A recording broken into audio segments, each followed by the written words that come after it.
야고보는 바로 앞전에서 무엇을 강조했냐면 차별이 죄인 이유에 대해서 증거했습니다. 차별이 왜 죄냐? 야고보는 신학적으로 또 논리적으로 또 성경적으로 제시를 하면서 우리 모두는 예수 그리스도의 보혈의 피로 말미암아 긍휼함을 덧입어서 구원의 백성이 된 자들이다. 그들의 부요함이 구원받을 수 있는 조건이 되지 않았고 그들의 친절함이나 그들의 열심이나 그들의 어떤 탁월한 재능이 구원을 받는 조건으로서 작용하지 않았고 오직 부유한 자나 가난한 자나 권세가 있는 자나 없는 자나 모두가 동일하게 예수 그리스도의 긍휼하심을 덧입어 구원을 받은 백성이 된 것이기 때문에 그렇게 긍휼함을 덧입어서 구원의 백성 된 우리 모두는 부한 자이든 가난한 자이든 권세가 있는 자이든 없는 자이든 모든 자들을 바라보며 긍휼함으로 대하는 것이 옳다라고 하는 것. 이것이 야고보의 강조점이었습니다.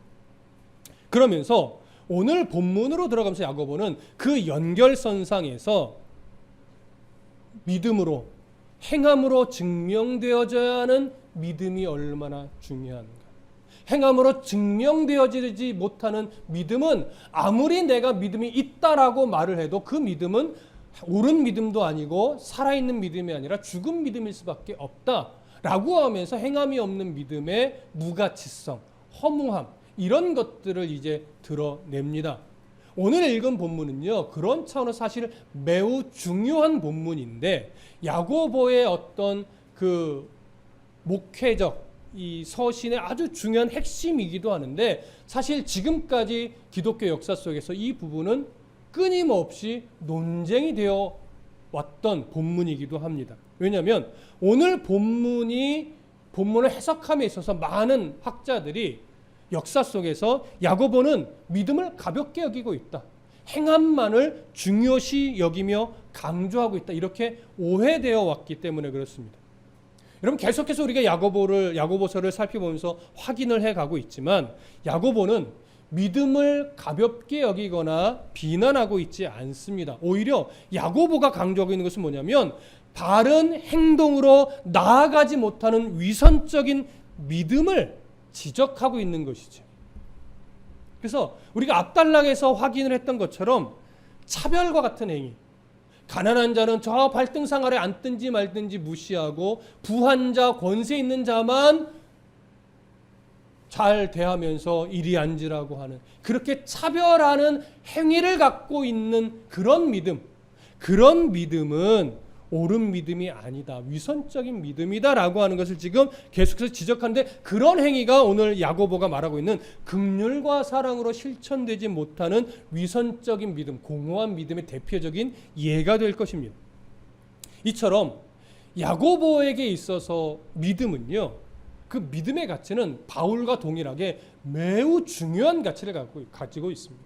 그 중요한 믿음의 가치가 마땅히 그 믿음에 합당한 삶의 행위로 나타나야 하는데 바른 행위로 드러나야 되는데 그러지 못한 부분을 야고보는 너무 매우 안타까워하는 거예요. 그래서 그 안타까움이 마치 행위를 더 강조하듯이 표현되었을 뿐이지 믿음과 행위의 어떤 경중을 나누거나 믿음보다 행함이 더 중요하다거나 이것을 지금 강조하는 것은 아니다라고 하는 것. 이런 부분을 잘 균형감 있게 바라보시면서 야고보서의 내용을 우리가 살펴봐야 될 것입니다.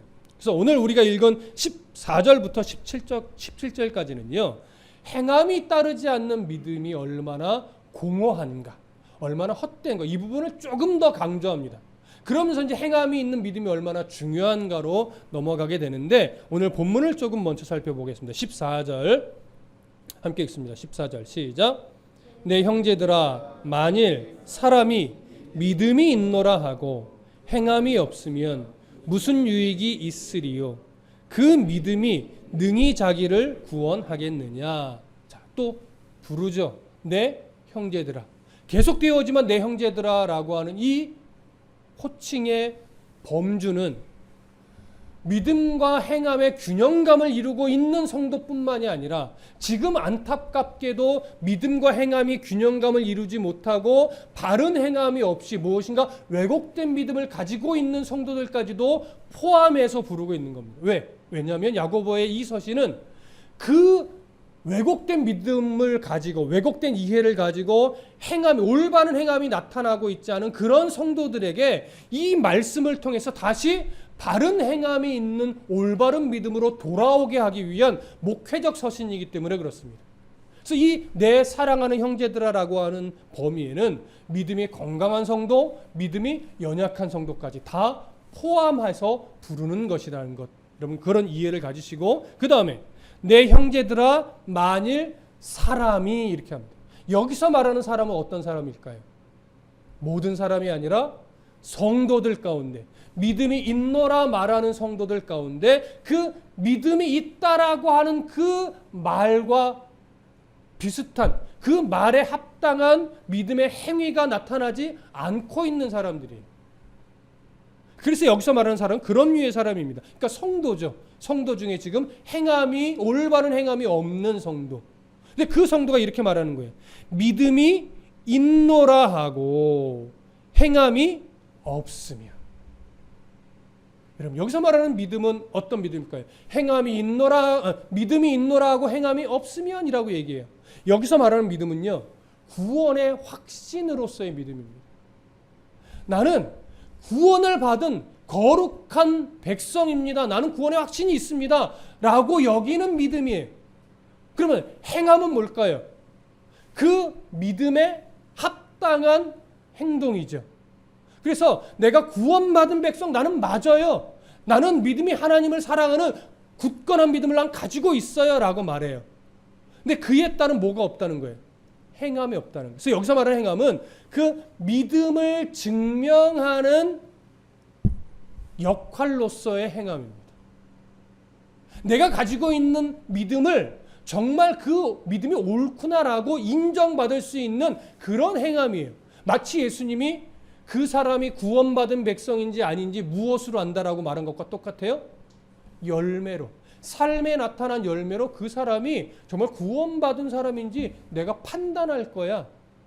그걸 안다라고 하는 거죠. 그러니까 조건으로서가 아니라 그 사람의 삶을 보면 안다라고 하는 것이죠.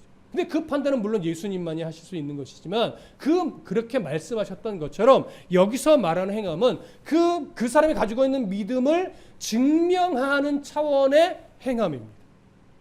그래서 야고보가 이렇게 말하는 거죠. 그런 어떤 성도가 믿음이 있다라고 하는 성도가 나는 믿음이 있노라 하고 그에 합당한 행함이 없다면 이런 거죠. 그러면 어떻다는 거예요? 뒤에 무슨 유익이 있으리요. 자, 이제 중요해요. 여기서 말하는 유익. 믿음이 있다고 행함이 없다면 그 사람의 믿음은 무슨 유익이 있겠느냐? 그 유익은 뭘까요? 여러분 구원과 관련된 유익입니다. 구원. 그러니까 야고보가 이렇게 이어서 이렇게 설명하잖아요. 그 믿음이 능히 자기를 뭐 하겠느냐? 구원하겠느냐? 자, 이런 요 14절만 놓고 보고 앞뒤 맥락을 고려하지 않으면 이 14절은 당연히 심판의 때에 그 행함이 없는 자들은 구원을 받았더라도 그 마지막 심판 때 앞에서 구원이 뭐 될 수가 있다? 취소될 수도 있다라고 여겨지게 돼요. 앞뒤 맥락을 놓치고 보면. 근데 과연 그런 뜻일까요? 오늘 본문은 그런 뜻이 아니에요. 야고보의 주장은 너희가 구원받은 믿음을 가지고 있지만 행함이 없으면 마지막 때 너희의 구원은 취소될 수 있어. 이렇게 강조하는 것이 아니라 구원받은 백성이 마땅히 가져야 될 행함이 없다면 그가 가지고 있는 구원의 확신이 정말 올바른 구원의 확신인지 정말 바른 믿음인지 점검해 봐야 한다는 경각심을 주기 위한 거예요. 그러니까 왜 경각심이라고 얘기하냐면 잘 보세요. 행함이 없는 믿음은 두 가지 이유 때문에 그렇게 됩니다. 첫 번째는 뭘까요? 정말 믿음이 없어서. 이 사람은 구원 받아요, 못 받아요? 이 사람은 구원을 못 받는 사람. 근데 또 한 부류는 뭐예요? 구원받는 믿음을 소유하고 있지만 믿음에 대한 이해가 왜곡되어 있어서 그래서 행함이 엉뚱하게 발현되는 거죠. 그래서 이 두 가지 상황으로 인해서 행함이 없는 성도가 될 수 있는데 오늘 야고보의 대상은 어떤 류의 성도에게 이 이야기를 하는 걸까요? 구원에 어떤 정말 믿음이 없기 때문에 잘못된 행함으로 나가는 사람이 대상일까요? 구원을 받은 믿음은 분명한데 그 믿음에 대한 이해가 뭔가 자칫 왜곡돼서 잘못된 행함으로 나가는 성도를 향해 있을까요? 두 번째입니다. 믿음이 전혀 없는 자를 향해서 말하고 있는 것이 아니라 믿음은 분명히 갖고 있는데 믿음에 대한 이해가 부족하거나 어떤 잘못된 여러 경험 때문에 그 사람의 믿음을 이해하는 이해가 좀 틀어져 있는 거예요. 그래서 올바른 믿음의 행위로 나아가지 못하는 거죠. 그리고 오늘날도 잘 보면요. 어릴 때 또 청년 때 교회를 나가서 열심으로 섬기다가 어느 정도 사회로 나가면서 그 믿음이 흔들려서 교회를 안 나가고 교회에 대해서 되게 부정적으로 시선이 바뀌어버린 사람들이 있어요. 근데 그분들과 이 이야기를 나누면 대부분 100%는 아니지만 대부분 이렇게 얘기해요. 저 하나님은 믿어요. 근데 교회는 싫어요. 목회자도 싫어요. 여러분 왜 그런 이야기를 해요? 그들이 예수님을 믿고 하나님의 섭리는 다 인정하는데 그가 걸어온 신앙의 경험 속에서 교회가 너무 잘못된 모습을 보였고 목회자가 너무나 잘못된 경험을 주어버린 거예요. 그걸 우리는 흔히 상처라고 하죠. 왜요? 교회가 교회답지 못했고 목회자가 목회자답지 못하니까 그들 안에 믿음이란 이런 거야? 목사라는 건 이런 거야? 교회라는 건 이런 거야? 나 다 싫어. 그러면서 나 하나님은 믿어. 근데 교회도 싫고 목사도 싫어. 나 그러니까 하나님을 향한 믿음만 가지고 그냥 난 착하게 살래 라고 하니까 그런 사람들은요 세상에서 착하게는 살아요. 그래서 천국 가셔요? 나중에 죽으면? 물어보면 저는 천국 간대요. 그럼 왜 가셔요? 저는요 하나님을 믿고요 세상에서 정말 나 어느 목사보다도 착하게 살고 있다고 난 자신합니다. 그러니까 저는 천국 가요. 여러분 이게 그냥 사람의 이해와 논리 속에서는 틀리지 않아요.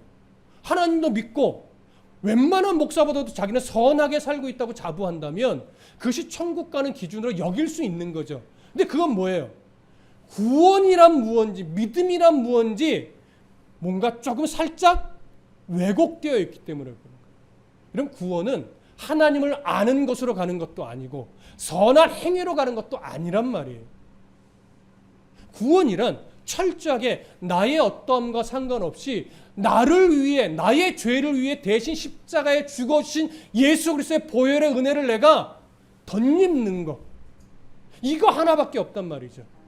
그리고 그 믿음을 가진 자가 내가 이렇게 놀라운 긍휼을 받고 말로 닿을 수 없는 깊은 사랑을 받은 자이니 나를 구원해 주신 예수 그리스도의 그 사랑에 부끄럽지 않게 살아가야 날 구원해 주신 하나님이 욕먹지 않지. 나를 이렇게 하나님의 사랑을 듬뿍 받은 자로 삼으셔서 이렇게 연약하고 보잘것없는 나를 천국 백성 삼아 주셨는데 내가 말 한마디 잘못함으로 우리 하나님이 욕먹게 하면 안 되지. 내가 행동 하나 잘못해서 우리 하나님의 손가락질 받게 하면 안 되지. 이러한 이유로 행함이 바뀌는 거예요. 그게 믿음의 백성이고 그게 구원받은 백성으로 마땅한 거죠. 근데 이게 세상의 어떤 목회자의 잘못, 교회의 잘못으로 인해서 그 사람에게 믿음이란 이런 거라고 왜곡된 시선을 줘버리면 그 사람의 이 시선이 바뀔 때까지는요 이렇게 되는 거예요. 왜곡된 이해를 가지고 구원받은 백성임에도 불구하고 세상 속에서 구원받지 못한 사람과 비슷하게 아니면 뭐 유교적 사상을 가진 사람과 비슷하게 살아가는 거예요. 그러니까 그런 사람들이 신앙이 다시 하나님 앞에 올바른 삶의 행위와 믿음으로 돌아오려면 어떻게 돼요? 교회가 다시 정신 차려야 돼요. 목회자가 다시 정신 차려야 돼. 그래서 그들의 인생 속에 경험하는 또 바라보게 되는 교회가 이제 다시 회복해서 교회가 내가 예전에 경험했던 것처럼 이상한 게 아니구나. 목회자라고 하는, 목사라고 하는 게 내가 예전에 상처받고 나를 아프게 했던 그런 목회자만 있는 게 아니구나. 이러면서 다시금 새로운 경험을 함으로 말미암아 다시 하나님을 바라보게 되고 다시 교회를 바라보게 되고 다시 목사를 바라보게 될 때 그의 신앙이, 그 왜곡됐던 믿음이 다시 자리를 잡아요. 그렇게 자리를 잡아가면서 비로소 믿음과 행함이라는 것이 균형감을 이루게 되는 거죠. 그래서 목사의 역할과 교회의 역할이 정말 중요한 거예요. 이 시대가 그만큼 가치가 충돌되어 있고 믿음이란 것이 너무나 뒤틀려져 있어서 올바른 교회를 보기 어렵게 됐고 올바른 목사를 보기 어렵게 됐고 정말로 믿음이란 뭐냐, 이 가치 충돌 속에서 어떤 게 옳은 거야 라고 분별하기가 너무 어려운 시대가 되어버렸어요. 그래서 하나님의 지혜가 필요한데 이 당시 야고보 당시에도요, 믿음이 왜 왜곡됐느냐, 정말로 믿음을 가지고 살아가기 힘든 시대잖아요. 핍박을 받고 공격을 받고 예수 믿는다는 이유 하나만으로 그 사회 속에서 배척을 받아요. 그러니까 건강하게 세상 속에서 살아가기가, 믿음을 갖고 살아가기가 정말로 외적으로 어려운 시대예요. 오늘날은 외적보다는 내적으로 더 어렵죠, 어떻게 보면. 근데 그때는 외적으로 힘들 때예요. 그런데 이때 이 주변 소아시아 근동 지역에 어떤 가르침이 싹 스며오기 시작해요? 바울의 가르침이 퍼져나가기 시작해요. 바울의 가르침은 뭡니까? 이신칭이에요. 그러니까 뭔가 율법적 행위로, 나의 선한 행위로 구원받으려고 하는 이런 이해를 깨트리고 오직 구원은 예수 그리스도의 십자가 보혈의 은혜, 이거 하나만으로 우리가 구원을 받는 거다라고 하는 이신칭의가 막 가르쳐지는데 이게 전달되는 과정에서 살며시 뭐예요? 왜곡됩니다. 그래서 어떻게 왜곡돼요? 구원을 받았으니까 이제 어떻게 살든 나는 구원은 보장된 거고 확실한 거고 취소되지 않는 거. 여기까지는 맞죠. 그러니까 이제 나의 만족과 유익을 위해서 살아야지 라고 하면서 삶의 절제와 올바른 삶의 행위 쪽으로 가지 않고 마치 영지주의적 이해에 싹 빠져서 삶은 내 마음대로, 믿음은 구원의 확신만 있으면 된다라고 하는 이런 이상한 이해가 돼버린 거예요. 그래서 그들 안에 이런 합리화를 시킵니다. 난 구원받은 백성이야. 난 예수를 믿어. 그러니까 이제 부자로 살고 좀 즐기며 살고 이 세상에서 배척받지 않아야지 라고 하면서 성도다운 삶은 없는 거예요. 자기 소견에 옳은 대로 살아가는 거예요. 그래서 믿음은 어디서만 보여요? 교회 공동체 안에서만 보여요. 그러니까 교회 공동체 안에서는 정말로 목사님 같고 정말로 권사님 같고 정말로 집사님 같은데 교회 밖을 딱 나가면 저게 목사인지 저게 집사인지 저게 장로인지 권사인지 도무지 말 안 하면 알 수 없고 말했다간 되려 뭐 저런 게 이런 소리를 듣는 이런 시대가 되어버린 거죠. 무슨 말씀 이해되십니까? 그게 그러면 안 된다라고.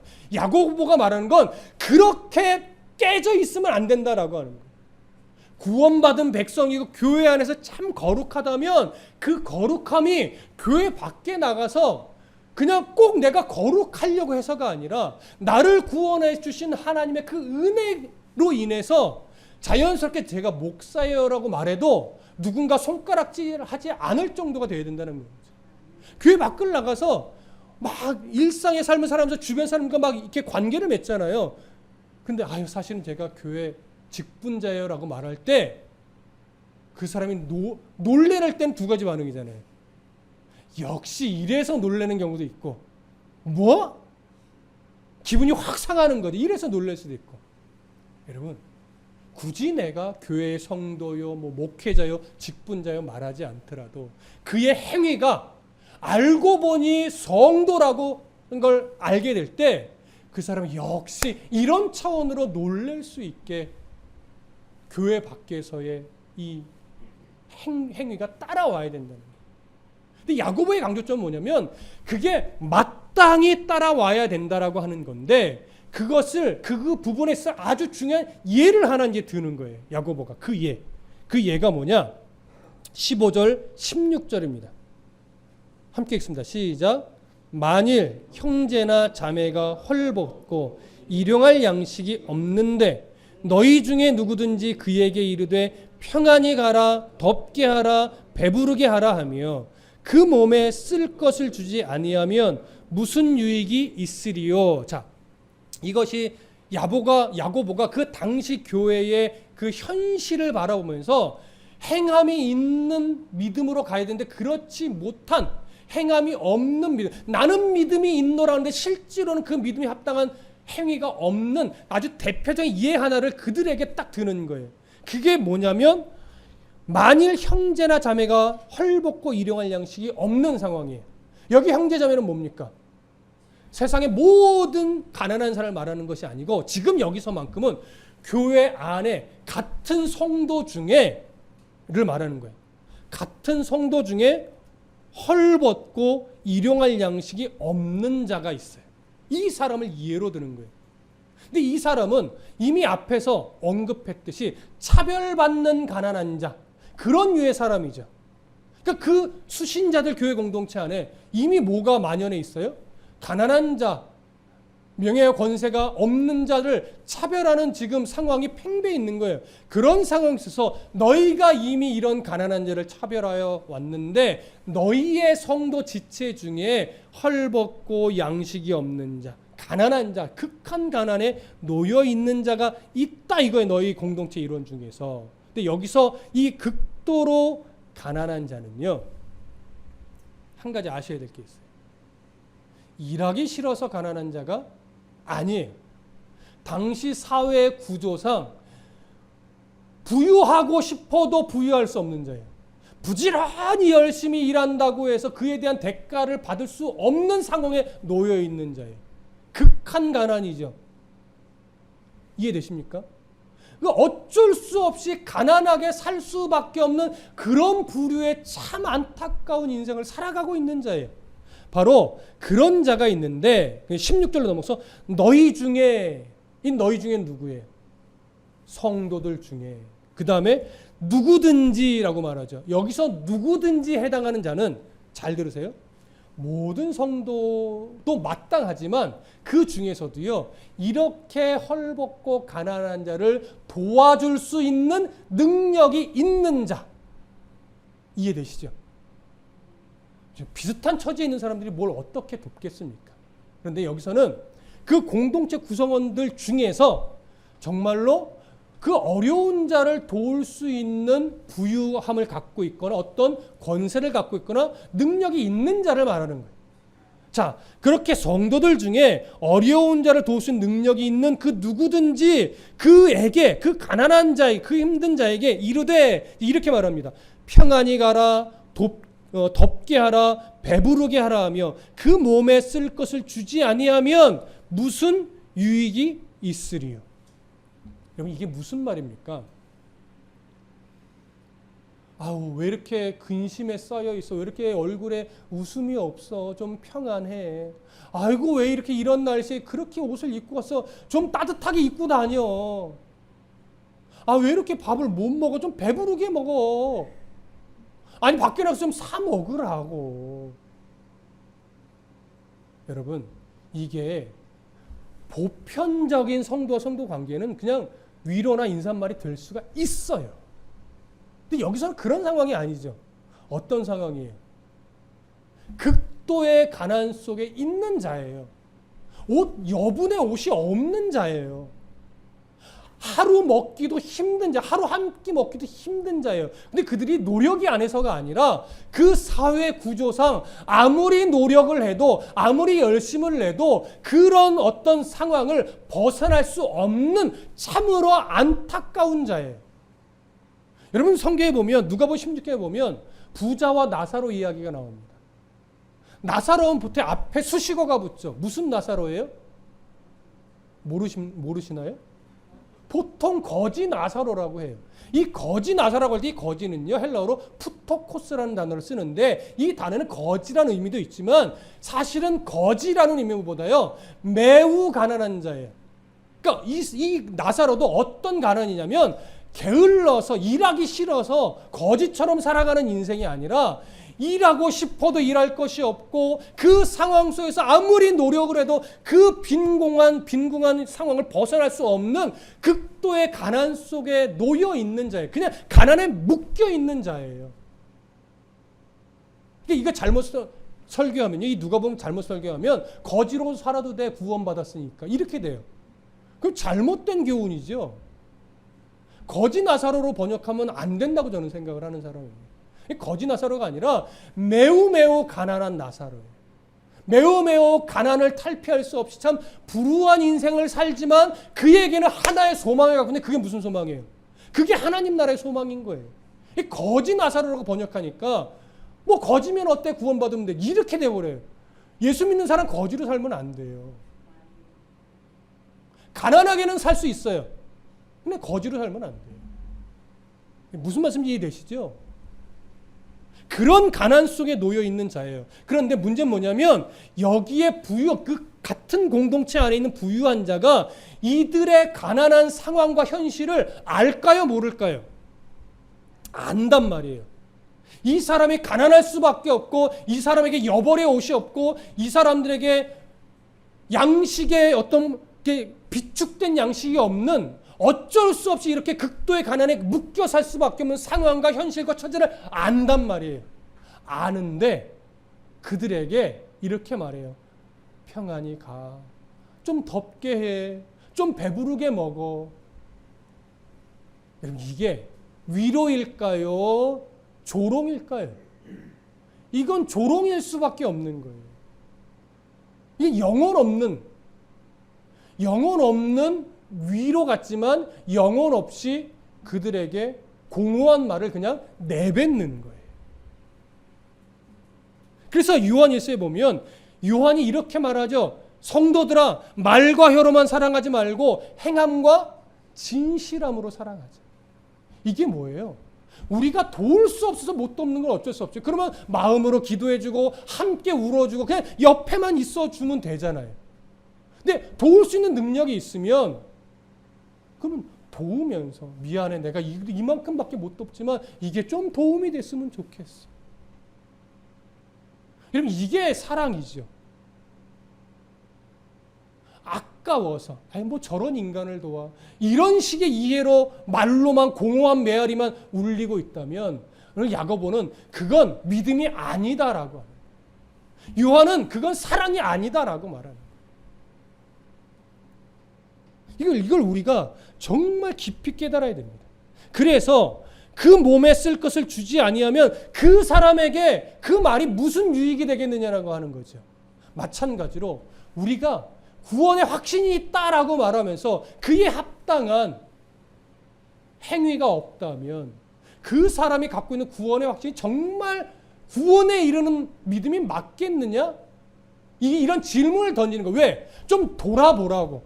그래서 나의 이 행위가 구원받은 자다운 행위가 아니라고 판단하면 빨리 올바른 믿음의 행위로 돌아오라는 거죠.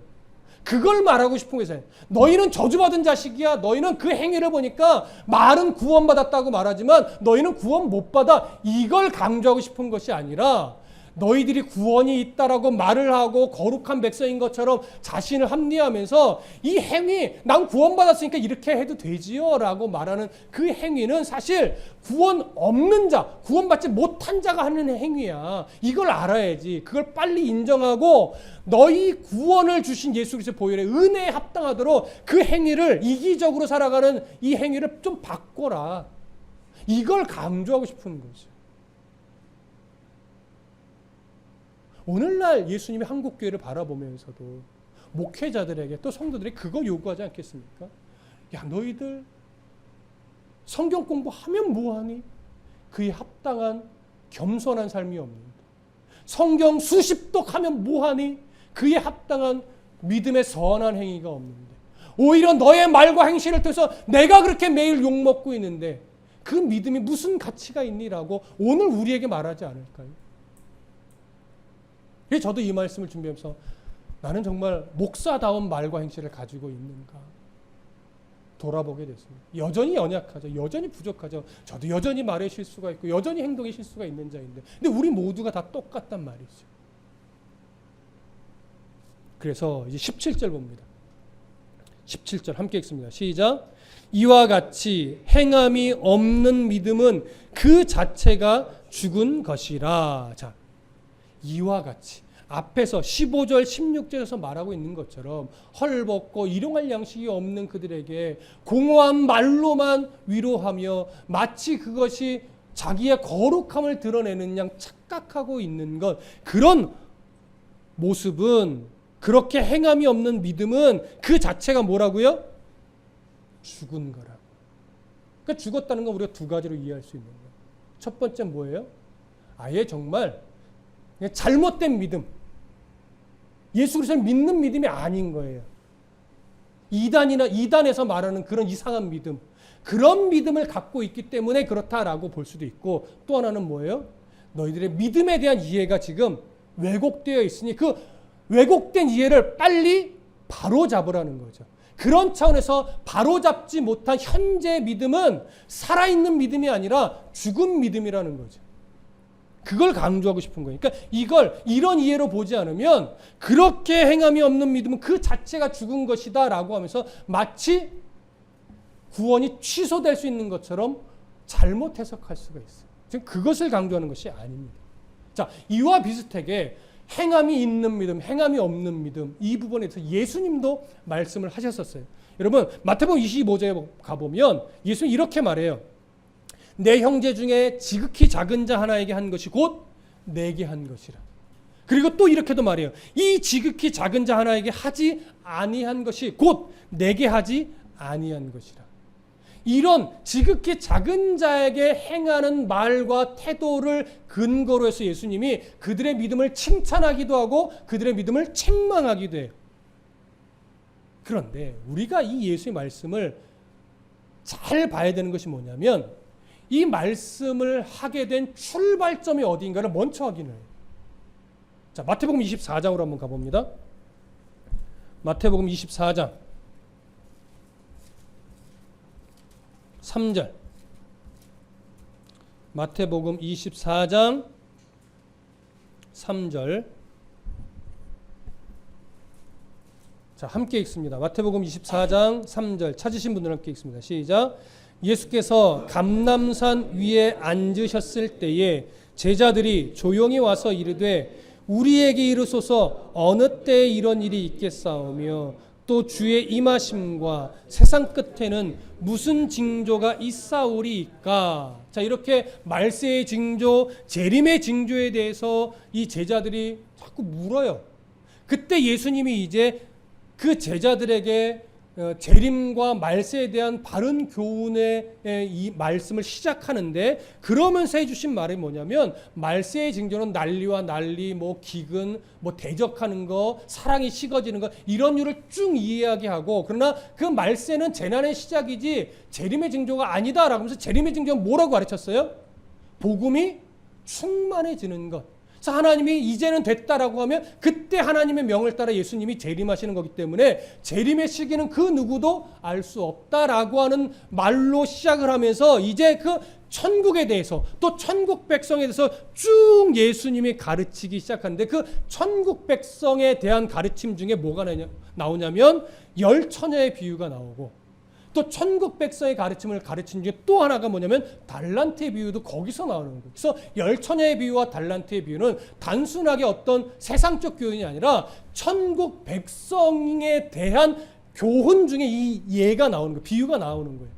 그러면서 어떤 말씀으로 또 연결을 하냐면, 마지막 때의 하나님의 심판대 앞에서 하나님의 백성인 양과 하나님의 백성인 것처럼 보이지만 하나님의 백성이 아닌 염소를 구분하는 장면이 나와요.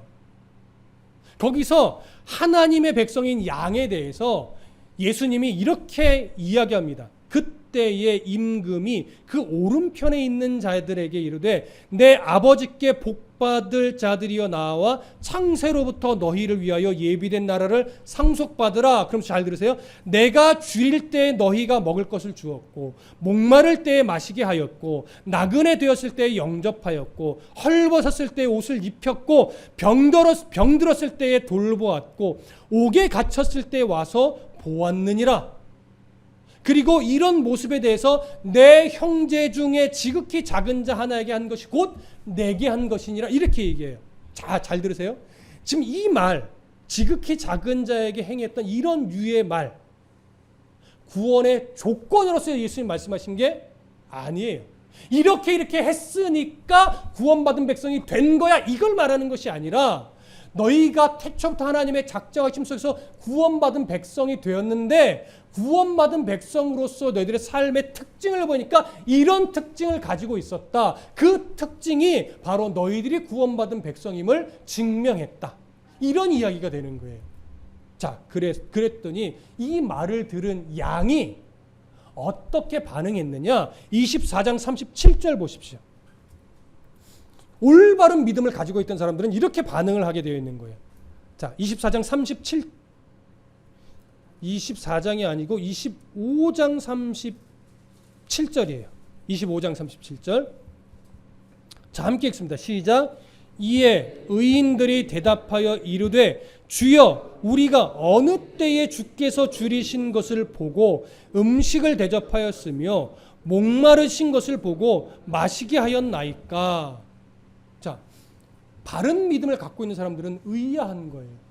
왜?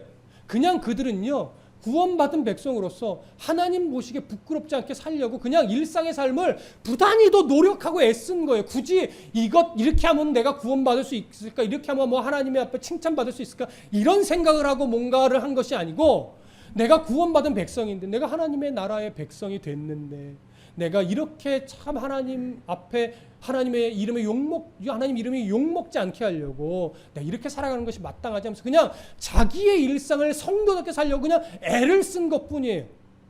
그게 자기의 의가 되어 있지 않아요. 그러니까 자기는 모르는 거예요. 내가 뭘 했습니까, 예수님?